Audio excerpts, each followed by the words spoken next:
It's better than the movie theater, I'd say. Also, it's free. Yes, that's the best part. I'm hearing by everyone that it's free, so that's the best. That's definitely during these times a plus. Anything else you want to say about it? They have a really good variety of movies before they come out on DVD, so it's always good to hit that up. So do you plan on going again in the future? Definitely. Yeah. Definitely. How are the seats? Are the seats comfy like movie theater? Yeah, they're actually somewhat better because you can see over the person in front of you, so it's pretty good. And then you know that it's free. Is that like the biggest bonus of all time, that it's free? Yeah, you're actually saving about $8, I guess, or a lot of money. And then do you just walk here from like your apartment or dorm? Yeah, so even if it's like snowing, it's really easy to get to the movies, kind of. And even though they're little not newer movies, they're still new movies. Like if you're in the dorm, you don't really have time to kind of get the rental movies and things like that. So it's really cool. Right outside the Cub is the calendar for the upcoming movies. Be sure to check it out on your way to class. Back to you, Janae and Connor. Great to know, Marissa. I don't know about you, Janae, but I'm not quite caught up on the latest Hollywood news. Let's see what Kelsey has to say. Hi, I'm Kelsey with your entertainment news. Spike TV celebrated all things scary and sci-fi last weekend at the 4th annual Scream 2009 Awards, where the T's own the show between Twilight, Transformers, True Blood, and the Trekkies. Twilight heartthrob Taylor Lautner picked up 4 Twilight trophies, including beating out Robert Pattinson for breakout male performance. Twilight pals and rumored couple Kristen Stewart and Robert Pattinson both won Best Fantasy Actors. Other pretty faces, including Megan Fox, were in attendance. Fox took home the Best Sci-Fi Actress Award and delivered an incredibly modest acceptance speech. After her not-so-nice comments toward Transformers director Michael Bay, she may just have gotten back on his good graces. Finally, True Blood stars and real-life lovebirds Anna Paquin and Stephen Moyer took home matching Best Horror Actor awards. The Keeping Up with the Kardashian stars are sure keeping up with drama. Newlywed Khloe Kardashian says she's too busy at the moment to have a honeymoon, which must be why she rushed the altar so quickly. After 34 days of knowing her husband, Lamar Odom, they were wed in a $1 million ceremony paid for by the E! Network.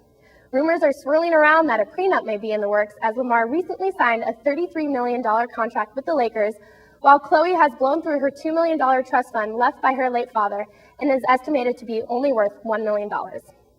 The oldest Kardashian, Kourtney, had her house broken into last week. The soon-to-pop Prager's Kourtney, who's having a baby boy with boyfriend Scott Disick, had an estimated $108,000 worth of stuff stolen. Finally, Kim Kardashian is still in a mix of news as she's back with NFL boyfriend Reggie Bush. The two split up in July but realized they could just not be apart anymore. The one and only Madonna may be getting sued for shaking her groove thing. The Material Girl had allegedly transformed her Central Park apartment into a dance studio, and her neighbor cannot take it anymore. According to the lawsuit, Madonna and her guests have repeatedly danced and trained in the apartment with an unreasonably amplified music. And her neighbor just cannot take the noise that's causing vibrations to pour through her walls, ceiling, and radiators. The suit says that the board has already threatened Madonna with eviction due to her dance sessions. A rep for the Queen of Pop had no comment on the matter.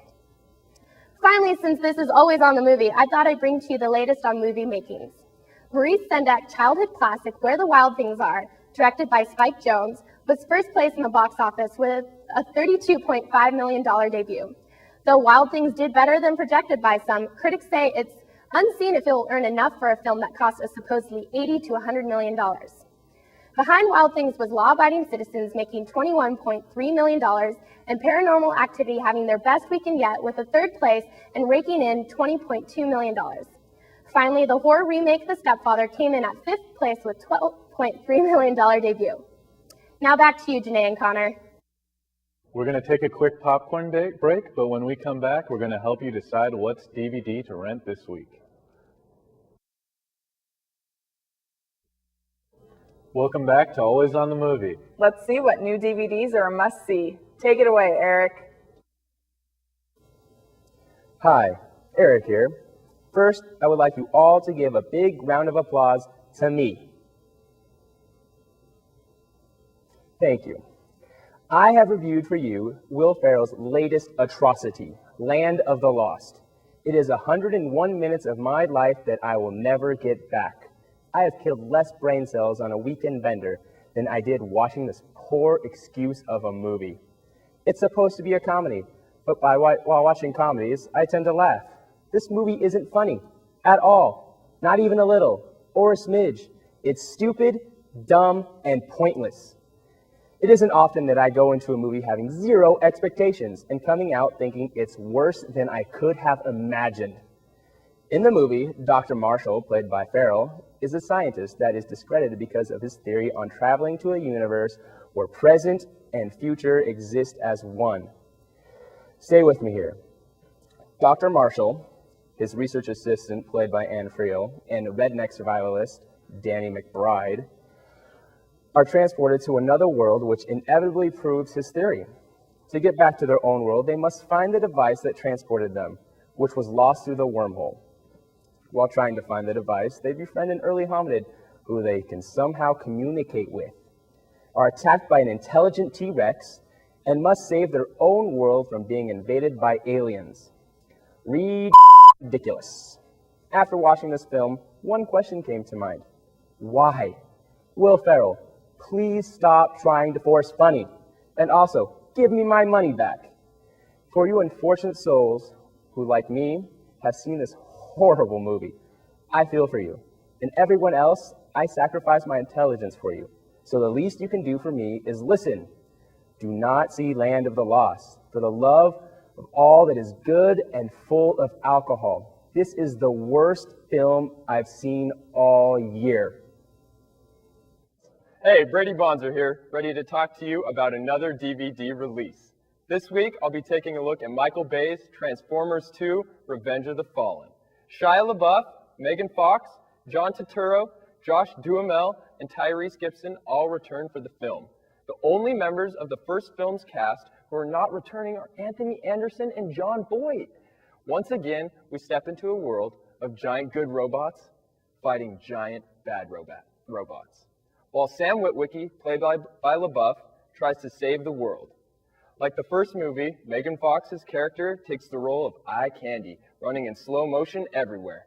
I'm going to tell you right now that if you want to enjoy this movie at all, you're going to have to go into it with a certain mindset or low expectation. It's a movie about hot girls fighting robots and explosions. Lots of explosions. Basically, this movie has nothing to do with the first movie. And after saying that, you should know that the storyline for this movie is terrible.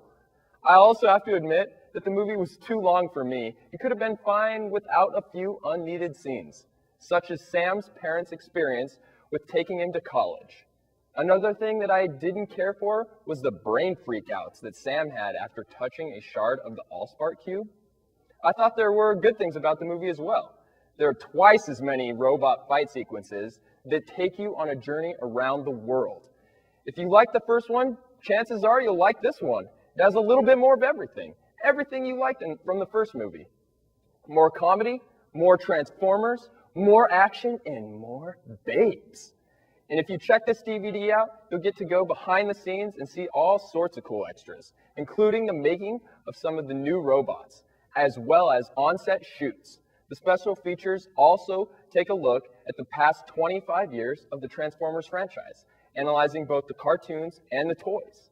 If I were you, I'd give the DVD a shot, especially if you missed it in theaters. That's all the movie madness we have for you this week. Stay tuned to Cable 8, Channel 8 for more episodes here on Always on the Movie.